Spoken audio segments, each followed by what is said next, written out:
Good morning, everybody. Stu Smith here going live. Hope you guys are well. Today it is Monday, the day after daylight savings time goes away. So I'm a little bit early, as I tend to be this week.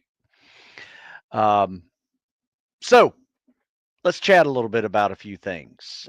This thing is Monday, so we are going to talk about some fitness, but we'll take some questions on the back end. But as you guys congregate, I wanted to ask you guys a question because I'm looking for some ideas. And I'm going to write an article about bench press combinations. Now, let me just explain the differences in bench press workouts. Well, first of all, if you're trying to gain strength, you typically don't combine other exercises with the bench press. You simply just rest. That's it. So, if you're trying to get stronger, doing 5x5s, or you're doing drop sets to where uh, get down to 1 rep, 2 reps. Those are heavier weights that require more rest, typically somewhere between 3-4 minutes to fully be ready for the next set. And you're lifting hard, you're lifting heavy, you're lifting very few reps, less than 5 typically. That will get you stronger. That is strength training. I am well aware that what I do in workouts like this that have a little bit of bench press in it, um, you know, even even my old guy workouts, my 40 and over, my ageless athletes, 50 and over, these are not true strength training workouts per se. You will get stronger, but it's more of the conditioning side of strength and conditioning. So remember that. So bench press, if you want to get stronger, rest, don't do active rest in between. Now, for what I do mainly is teach strength and conditioning, and I like to pair up exercises that go well with that bench press. And there's a couple of things that I like to do to push the pushing muscles for muscle stamina on it, and I'll get to that in a second. But primarily, I do a push pull combination. So, for instance, if I'm going to do bench press for body weight max reps, let's say I get 12. That's pretty good. Double digits on your body weight. That's pretty solid. What are you going to do after that to kind of rest before your next set? I personally like to do heavy rows in between because think about what you're doing there. I'm pushing hard this way and I'm pulling hard this way. That's a perfect balance routine to work the pushing and pulling muscles in this plane. That is probably my number one. In most of my workouts, you will see bench press mixed with some kind of row, kettlebell row, dumbbell row, machine row, barbell row. That's also a good one. Um, so that's probably my go-to, I would say. But over the years, I've played around with other ideas. Something I really like to do is mix bench press with pull-ups. That's a fun one for me. Crank out your bench press moderately heavy, body weight, maybe even go 135 max reps. See if you can do 100 reps in as few sets as possible. That's a conditioning workout. And then you rest with weight vest or regular pull ups. It's another one of my push pull combinations I like to do. Now, I will say this, if you're doing bench, there are better days in the busy gym to do them, right? I don't recommend doing them on Monday because Monday it appears to be International Bench Press Day in most gyms. So if you can start your week with a leg day, that's going to help you free up a lot of frustration when you're in the gym trying to get your bench press done when everybody wants the bench press. They're waiting for it. They're like sharks waiting for you to leave it. And if you rest for too long, they get pissed. And try to squeeze in. That's fine. Squeeze in. Share the bench. You should do that in a busy gym. Spot people as part of your rest. Something I like to do in a busy gym is just not stop moving at the bench. So I'll do bench press, and then I'll have a set of dumbbells underneath me, cranking out dumbbell rows on each arm, cranking out dumbbell rows on each arm, maybe spot a buddy on the bench press as part of my rest, and then get back to my next set. Bench press rows, bench press rows. That's a great way to never leave your bench and never get it taken away from you if you walk to the dumbbell rack or walk to a pull-up bar and try to come back and do your bench press. Those are just little frustrations I've had over the years in gyms. So that's how I kind of keep it together. Now, another combination I like to do is, how some days you do pull days, right? It's just, you just do pull, back, biceps, pull-ups, rows, all of those things, pulling days. So that opens up an opportunity, and we did this last week for a push leg day. Now, you could do a push-pull leg 3 different days. We're doing that this week. But some days I like to do a push leg combo. And a good combo for that one is do your bench press, have your dumbbells next to the bench press, and do step ups like you're doing, step on the bench, step back down, step on the bench, step back down for like 10 each leg. And that's a good active rest for your bench press. Works a completely different part of your body. You're going to be a little winded, so you may want to take a break for a minute and spot your buddy, catch your breath, and then come back and crank out your next heavy bench set. Now, one that I mentioned earlier I like to do that helps simulate a little muscle stamina workout is the bench press push-up combo. And the way this works out is, let's say you do your body weight, max reps, right? And you're failing on that last one. And then you roll off the bench and see how many push-ups you can do. And it's minimal. I mean, it's going to feel like, and this is why I do it, it's going to feel like those last 15 seconds of a 2-minute push-up test when you're trying to get 2 or 3, right, in that 15 seconds. You might get 2 or 3, maybe 5. And if you can get 10, you didn't go hard enough on the bench. That's just how I recognize that kind of effort, because what I'm trying to do is simulate how that muscle stamina is required at the end of a 2-minute test without doing 2 minutes of push-ups. So it has a secondary meaning than just, max rep body weight and working on some strength conditioning. You flop over, do your push-ups immediately afterwards, and now you're working on some muscle stamina for fitness tests. Then you can rest with some dumbbell rows, things like that.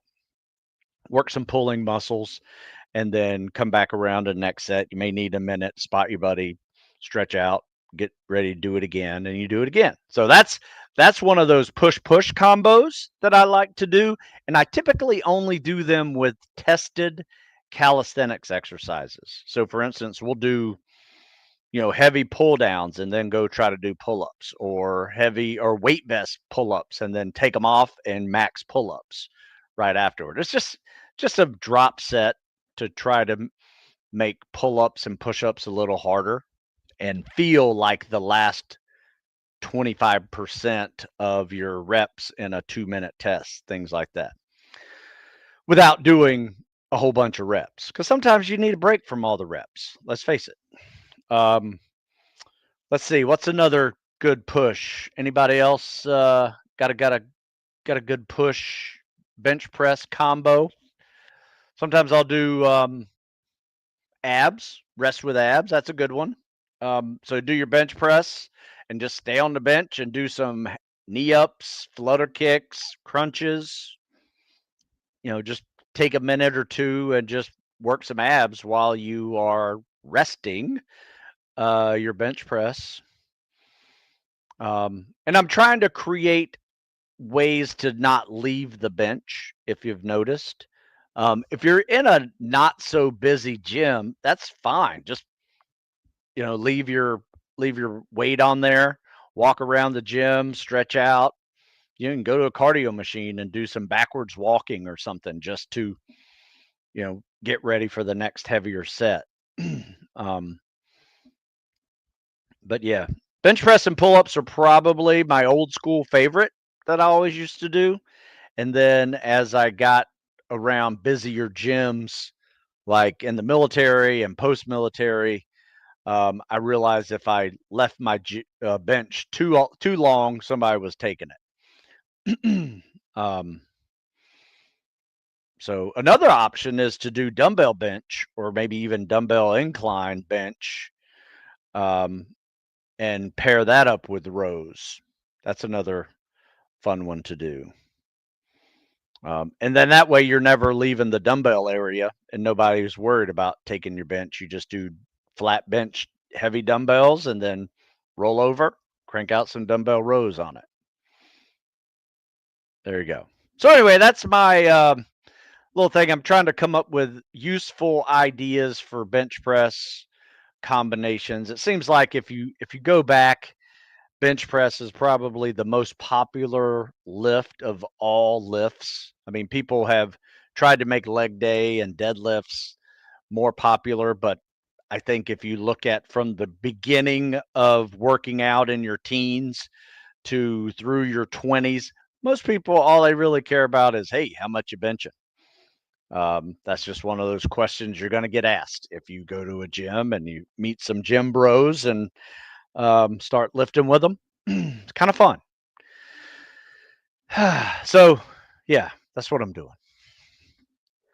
So let's see if we got any questions here. Jason says, "Hey Stu, got any tips about running in the cold?"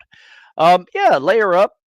I mean, you don't need to super layer, because I always found that if I super layer, I'm taking stuff off, 5 minutes in because I'm already warm enough. Now it does depend on wind. Um, when you get some heavy winds, you probably want some different type of material that blocks that wind. Um, though it will also keep your sweat in and your body heat in a little more, and you will sweat more. So I tend to go lighter when it's windy and just, not like throw in a couple extra, a sweatshirt or a big thick sweatshirt, maybe go with a thinner sweatshirt and a long sleeve t-shirt underneath, kind of like, the Under Armour type shirt. That's pretty helpful. Um, Breathing through your nose, like come in through your nose, out your mouth. That's very helpful.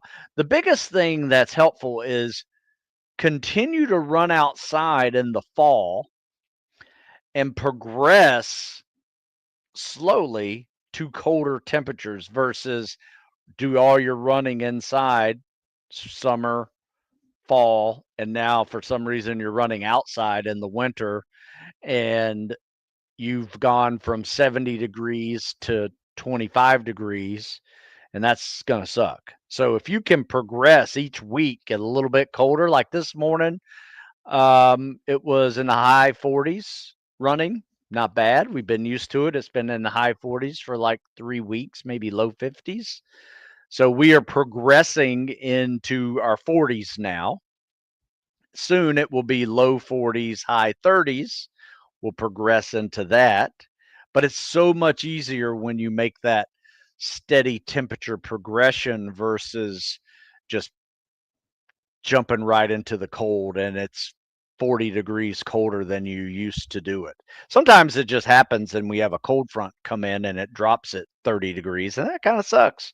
But it usually doesn't last that long. My advice is just get used to it. And remember, it's a mental thing too. I used to not like running in the 30s and we would lift weights inside and, some people would go for a run afterwards. I'd say, no, I'm going to stay in the gym and ride my elliptical. I'm not trying to get a lot of crazy miles in the winter anyway. So just going to stay in here. Now, since COVID, when we lost the gym one winter, we lifted outside and we used running to stay warm in between sets. That was something different. um, but it was fun and it was challenging. And I felt like everybody in that group was getting a little bit tougher every day. Every step we made, in between sets. We had this little propane heater over there that you could take the sting off of your hands, after, touching cold iron. Um, even with gloves, it was cold, and you know, it makes you harder. So enjoy it. It's gonna suck. You're gonna have little internal battles before every run or every outdoor activity you do when the weather's in the 20s or below. And that's one of the things that I think is very useful in training is training where you have that internal battle. It's easy to go into a gym at 6 a.m. and know that the heater's working and it's going to be, in the 60s, 70s, when you go lift weights. That's awesome. It sucks when you wake up and you got to start putting on layers because it's 25 degrees and windy, might even be raining out there, maybe even starting to snow. That's just fun. It's just different. We don't get a lot of snow here, but when we do, we train in it. Now, ice, I will say we'll lay off. If it's an ice storm or something, no need to go out there and do the splits running on some, thin layer of ice. We'll go inside and be smart on that. So try to avoid injuries when you can. Um, but yeah, that's how we do it. Running in the cold. It's no fun. Yes. Brett says, love bench press and pull ups. Yeah, me too. And Monday, he agrees with me. Monday is International Chest Day for sure. Yeah, you can't find a bench on Monday. Or you're battling. So just do bench on Tuesday. For durability, should you actually train ruck running or are you better off running and lifting to train to ruck? That's a really good question. Which comes first? Kind of like chicken or the egg there. We do both. We will run and lift to prepare, build some strength and durability for rucking, but we will also ruck. We'll do sandbag carries like this, where your biceps are screaming and your lower back's on fire as well, because you're out there holding this sandbag that weighs 40, 50 pounds, simulating log carries and running with them because you're going to learn about hot laps, when you go to Buds and you're running fast with a log with your boat crew. And, the more you can get used to loading right here with those biceps firing and your legs on fire in soft sand over dunes, that's big. So we will run up a hill with a sandbag. We will fireman carry up a hill or flat, a couple hundred yards each. Um, all of those things will help you train and become durable for rucking and other load bearing activities, heavy equipment carries as well. Good question, though. Have you had any experience in dealing with or working through posterior tibialis dysfunction? I have not. I mean, it sounds like some kind of shin splint, but I don't know what that is. Never heard of it. PTD? I mean, I guess I can Google it and see what it says. Huh. I guess I can't. Let me see. Posterior tibial dysfunction. Well, it pops right up. Condition where posterior tibial tendon, so it's a tendonitis which runs alongside the ankle and the foot, becomes inflamed or damaged. This can lead to pain. Did you sprain it? Is that what happened? You sprain your tibial tendon? Stress, overuse, trauma. Inside of the ankle and the arch of the foot. Interesting. Yeah, you can sprain things that way too. Rolling inward of the foot, increased pronation. So treatment says rest, ice, anti-inflammatory medication, physical therapy, orthotics, probably your best help. Make sure you're not pronating in. Hmm. And then surgery to release the tendon. Ooh, that sounds like last thing I would do. Yeah. I don't know much about it, obviously, other than what I just read, but I feel like I'm a little bit smarter with that one. But yeah, I would talk to a physical therapist on that one because that's pretty detailed in how to get that better.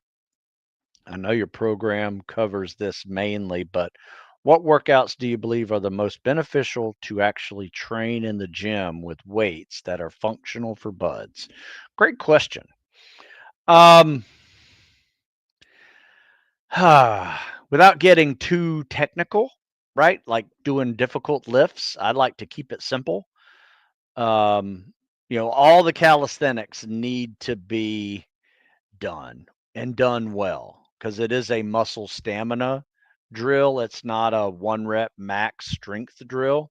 So, yeah, you need to be strong, but you need to be conditioned as well. So, when I talk about strength and conditioning, I'm not doing a strength workout per se.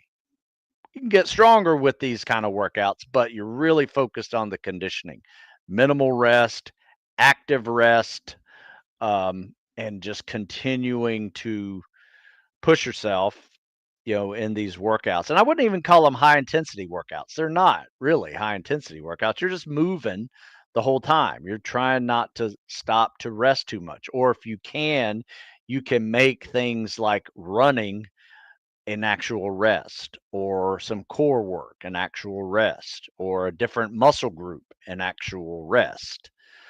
Um, because it really does come down to work capacity, which is really muscle stamina, if you think about it, and endurance. Um, so, actual exercises I like: squats, front squats, probably better than back squats. Um, Anything with a kettlebell, um, overhead presses. Let's see, grip work. Definitely grip work's very important, especially with the O course. So pull-ups and deadlifts, those are classic combinations I like to do just to work grip and overall just full body durability. You're going to want strong butt, back, and hips uh, because you're going to be picking up logs. You're going to be running with a boat on your head. And the last thing you want to do is have a weak spot in that lower back, hips, leg connection. Um, that's probably the biggest piece of it. So posterior chain type exercises. I mean, I like bench press. I've always added bench press in there. I think that's solid. Be a little strong mixed with your muscle stamina. So pretty much all of them. But you just got to train them differently. I think where people go wrong is they're looking for new 1 rep maxes when they really need to be body weight at the most for reps and work on your muscle stamina and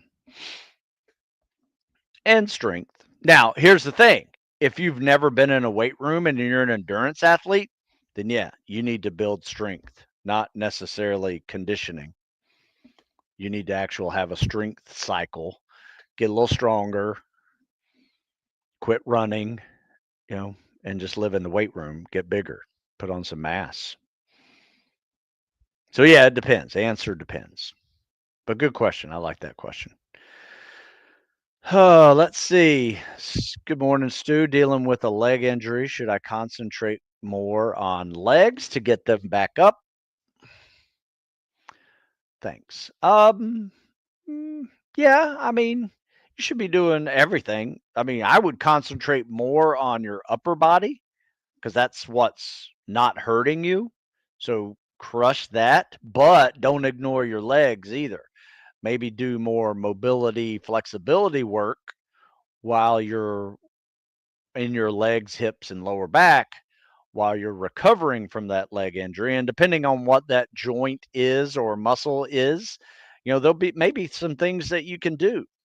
For instance, you might not be able to squat or lunge if you have a bad knee, but I bet you could probably deadlift or do some RDLs and work the backside of your legs and hips and lower back. Just some ideas. But yeah, I would probably focus on mobility, flexibility first, post injury, and then start slowly adding strength training and repetitions to that. What does your home gym consist of? Good question. I have a bench, pull-up bar, 2 barbells, places to deadlift, and the bench is also a squat rack. Lots of dumbbells, kettlebells. Have a treadmill and an elliptical and a bike. So yeah, it's pretty good. I have to be honest, I haven't used that elliptical in quite some time. It's just sitting there collecting. I may give it away. If you're nearby and want an elliptical, come pick it up. That's all you got to do.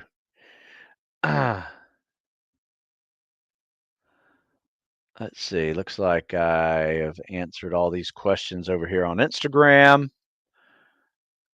How long should we wait in between exercises? It depends there, Joe. Are you working for strength?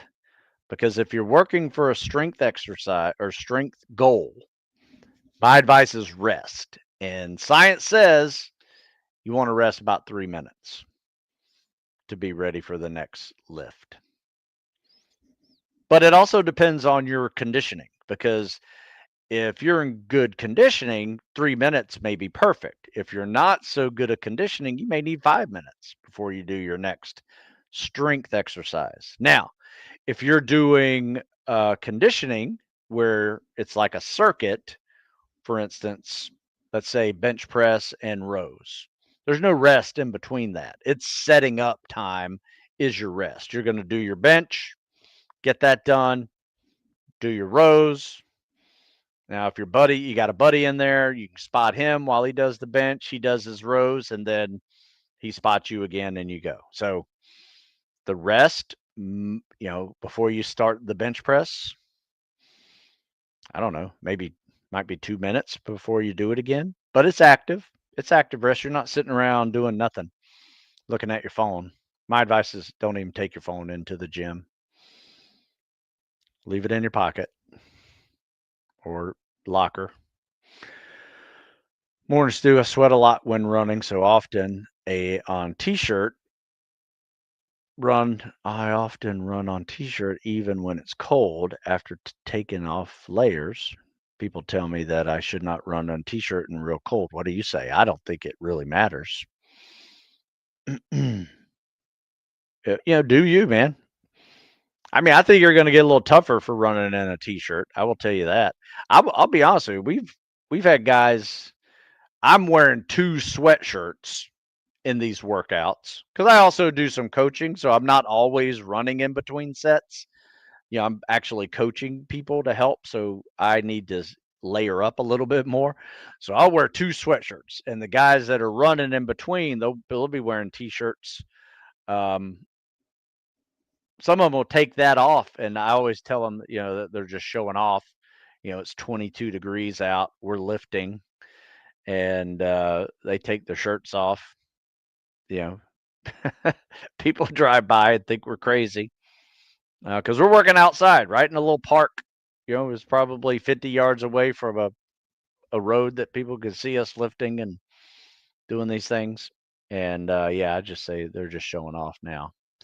But yeah, so I don't think it really matters.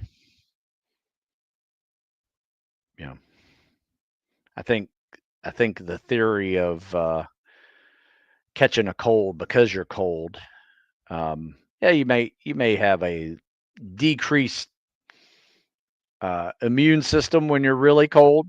I don't know how that works, but I don't think you're going to necessarily be susceptible to catching colds just because you're cold.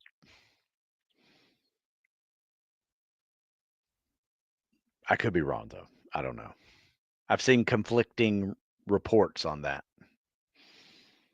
I don't know which is the right science, to be honest with you. Anybody have that to share? Because I'd be interested. I've heard of modified PST, some guys do. It consists of a longer swim than normal PST. I forget the exact numbers. Yeah, that's what you do before you before you leave Bud's prep, you do a modified PST. It's 1,000-meter swim, pull up, push up, sit ups, and a 4-mile timed run.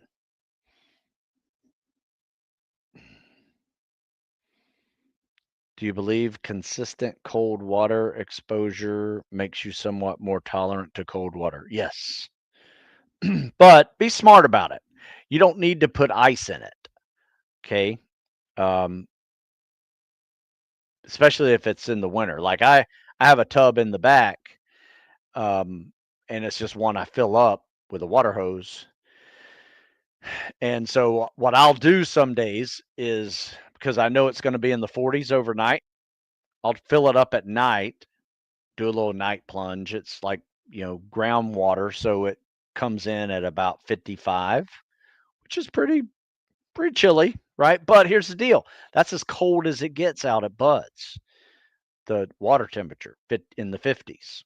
So even the winter is that cold right there in the 50s. So if you want to get used to the cold as it gets out there, just use regular water from the ground and do that. Now, you leave it in overnight, it drops down into the 40s. I noticed it this morning when I soaked my legs in it. It felt a little colder, probably in the 40s, and that felt pretty good. So, yes, it does. I think it does make it a little bit tougher to the cold, but you don't need to do it for long, 2, 3 minutes max. You don't need to stay in there for 10 minutes and start shaking and things like that. Just get used to the initial shock of it. Focus on your breathing, try to control it. And then next thing you know, you're like, okay, this isn't that hard. And you just, hang out there for a little bit and then go back in. Do you know about John McPhee? I don't know about him. I know of him. I mean, quite the warrior for sure. Born Stu, what's the best way to build up to 500-meter freestyle for Air Force Special Warfare? 500 meters. I mean, here's the deal. You got to get used to swimming 500 meters. It may not be fast, but try to do it as a warm up. Every swim workout should start with a 500-meter swim.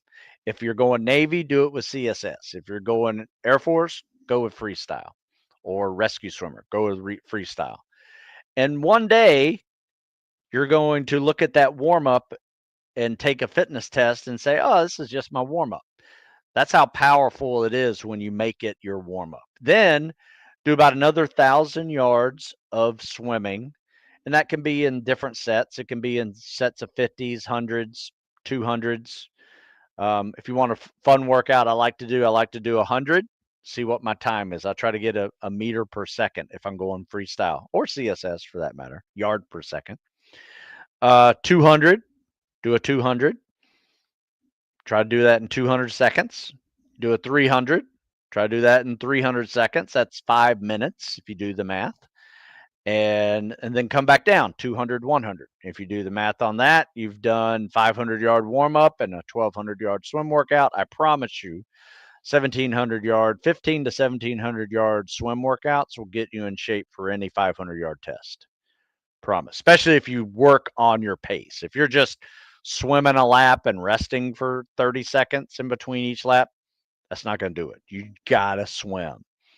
And even when you're tired, focus on your technique when you're tired. My advice is get good at technique. Learn what the freestyle catch is whenever you're swimming and you're not leading with your elbow, you're leading with your hand coming down and your forearm. That's grabbing water for your freestyle. So when you're done with this, Sugar Shane, go check out um, freestyle catch. Go to YouTube, check out freestyle catch, and practice that. That's going to make you a lot faster, I promise you. Is there anyone ahead of you on the age curve that provides fuel for you? And if so, what is it that you see that is fuel? So are you saying are there people older than me that are still inspiring me? Is that what you're saying? Because yes, the answer is yes, absolutely. And I see it all the time. I have a couple of buddies of mine that were 10 and 15 years ahead of me from the academy, local, and a couple from out of state that come back and work out with us. And I'm 56. So now a couple of them are in their 70s, still getting after it. Look good, look muscled, jacked up, and, wear a tight t-shirt. I'd be like, hell yeah. Yeah. And then there's this other guy. I remember when I was 30, he was doing triathlons in his 60s. So now, fast forward 26 years later, he is now in his 80s, mid 80s, and he still comes by us walking. He's not running anymore, but he bikes. I mean, bikes well too. He's 85 years old riding a bicycle, going up and down the hills alongside our little bike path that used to be a railroad track. Now it's paved and all these little hills that you can bike up, and he's going motocross on it. And he gives me hope for the future for sure. He's a 85-year-old guy, still getting after it, and I love seeing him. And he's a command sergeant major, retired Army. So he's just fun to watch. So yeah, that is my fuel for me. Does that make sense? Okay, what statistically main thing guys get dropped for at buds? Good question. And are most of them out of physical conditioning for said things or mentally just give out? Good question. I wish I had a good answer for that. And I need to talk to somebody who's been there. I got a couple of guys I could call and actually find out the statistics on that. But me looking in, I would say most people that are there are ill prepared, showing up, and they think they're ready. So right off the bat, you could probably take out 40% just because they're ill prepared and they're not going to make it. And a lot of those are just young teenagers that, were 18 years old. You can't tell them anything because they're 18 years old and know everything, and they think they're ready. And they show up there, they're not even finished growing yet. They're looking to the left and right. They see these tatted up men of 24, 25 years old that have been doing things, D1 athletes in college, and their last post on Instagram had to do with prom and their high school graduation. They're just lacking experience to be able to do that. There are some people who are capable of doing it at 18 years old, and let me tell you, they're pretty rare compared to the people who start. Most people who start aren't ready. But when you find an 18-year-old who is actually physically and mentally prepared, they're usually very special. Yeah. Very special. Like they could be Renaissance men if given the opportunity, and just they excel at so much. So I don't really statistically know. I would say most people just go there and they start failing stuff immediately and they get kicked out for failing, not meeting the standard. Then if they last a little longer and meet the standard, then it becomes more buds events like cold water and load bearing. They're going to be immediately thrust under a boat and a log, and that crushes some souls real quick. So if you don't have a background and some kind of durability training, you're probably not going to do very well under that boat and log. Oh, by the way, it's Monday of Hell Week already. So yeah, I'm looking to have some people text me later on Friday and Saturday to say, "Hey, we made it." That'd be exciting. Um, so yeah, I would say biggest thing is they don't know what in shape is, and they're too immature um, to listen, and so they're ill prepared. Good morning. Best workout splits to maintain strength endurance with the main focus of improving run times. Oh, good question. Um, my advice is I have some winter lift cycles where we actually focus on strength and maintain our endurance. And some people improve shorter run times. Now, they're not improving their like 5 and 6 mile run times. They might be able to get a little faster on their 4 milers if they actually throw in some 4 milers. But our goal in our winter lift cycles, and you can look it up on Stu Smith Fitness, there's this one called Increase Strength and Crush the PST.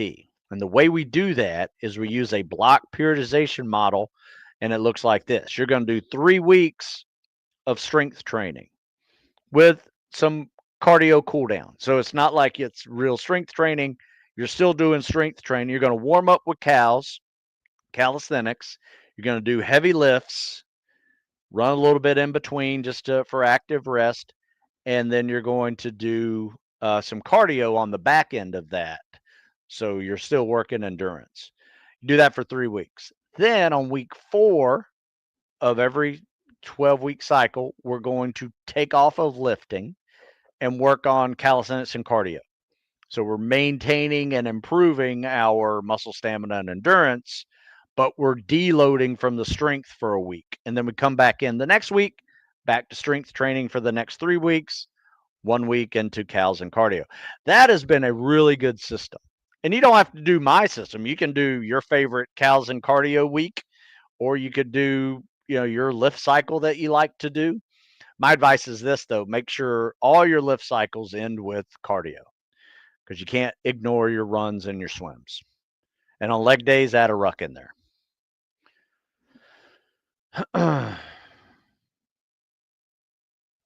Let's see. What's your opinion on him saying the CIA caused a ceasefire during tour? Boy, I have no idea, man. I don't really have an opinion on any of that. I stay in my lane, just focus on fitness. Let all those guys talk about what's going on tactically in the world. Accompanied by normal training for buds, should my main supplement training be triathlon, ultras? I wouldn't do ultras or something else entirely. I think triathlon training's great because here's the deal. You might add a little more running to your week, which is fine, but you're also adding extra cardio that is in the form of non-impact cardio, which I think will boost your aerobic base tremendously and um, you know make it easy on your joints because you're not impacting your joints with the 2/3 of that additional cardio. I like triathlon. I did triathlon training before I went to buds, and I'll be honest with you though, I didn't do a road bike because I was like, one of my buddies was a triathlete and he crashed, got hit by a car, broke his shoulder, needed surgery. Um, yeah, so I was like, okay, I don't need to do that. So I just rode stationary bikes on it. But yeah, that's what I would do. All right, couple more questions. I got to bail. Um, how long do cardio gains last if you reduce stop to focus on strength? Now, that's a great question because I will tell you this. Not everybody is the same on this, but I am. And this is from me. All right, listen up. I grew up powerlifting, strength training. Long distance for me was anything over 100 meters. So I was a sprinter, football player, power lifter. That's what I focus on. When I ran a mile, that was like, okay, I'm going to do some long distance running right now and just go run a mile. Yeah. Yeah. No, it's silly. So it took me a little while to transition out of that. And I had to do, like I said, triathlon training, and I laid off of weights. I did calisthenics and triathlon training. That's what I did to become better at muscle stamina and endurance, because I didn't really need anything for speed, agility, strength, and power. I had that base. No need to double down on it. No need to really even maintain it. I need to pull back a little bit and focus on um, some different levels. And I still maintained it even though I didn't do it. Now, I'm one of those guys who, if I take a week or two off of strength training, I come back stronger. I think some people do that. Now, if I took a week or two off of running and start running again, it's like I've never ran before ever, is what it feels like. And then it takes a couple weeks to get back to where you were.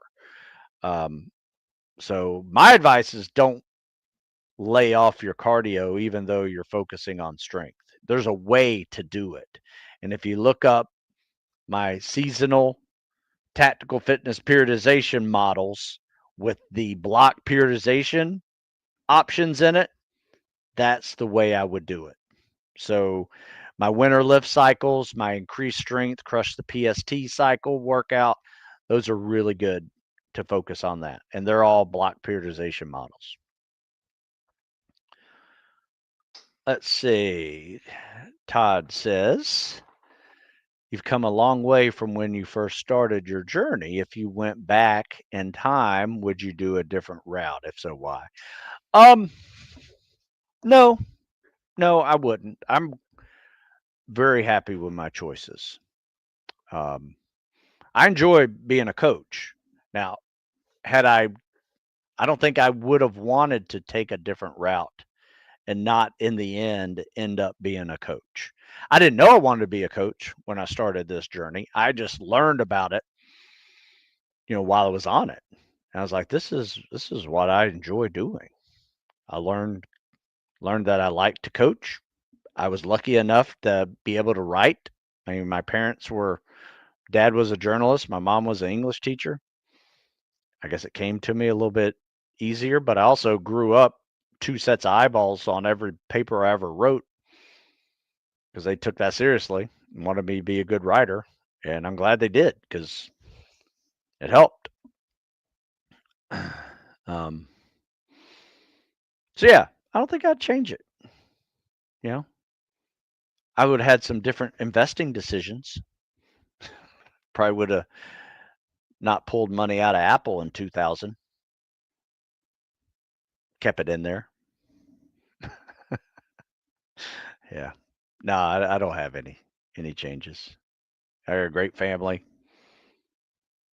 and great job. I love what I do. Meet great people that want to serve, and yeah, it's priceless. Did I notice triathlon training helped me when I got there? Yeah, absolutely. Is walking lunges a good alternative for running stairs? Absolutely, yes. We do walking lunges all the time. In fact, we try to get people to build up to quarter mile walking lunges and not be sore the next day. That's the big kicker. All right, last question. I got to bail. What would your advice plan be for someone who's pressed for time, someone who's given a slot to selection, but it's minimal numbers? Dude, I would say you got to figure out a way to get more time to train. Because if you're given a slot for selection, there's no minimum that's going to help you get through it. I mean, you need to put in hours a day in your training, whether that is an hour in the morning, an hour at lunch, an hour in the evening, whatever, however you're going to fit it into your day if you don't have 2.5 hours to devote to it. But, there's no 30-minute gym workout that's going to prepare you for a day of SEAL training or any selection. So you got to put in the time running, rucking, swimming. Primarily, that's where the time consumption is. Um, and then, you can quickly lift, quickly do calisthenics, half an hour. Probably don't need to go too crazy on that, but you got to put in time on your cardio options because that's where they're going to get you. You know, You want to be strong, but you also want to have good cardio. You don't need to run for 50, 60 miles a week. Just run well at 35, 25 to 35 even, and run fast. If you need some aerobic base training, do it with non-impact options if you want.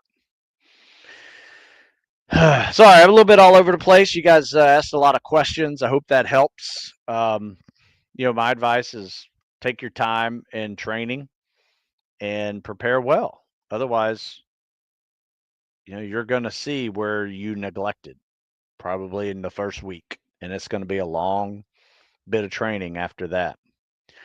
All right, guys, I'll be back tomorrow. We'll do some CSS critiques. So if you got some, send them in. We got a whole bunch ready to go. And we'll do that tomorrow. You guys have a good one.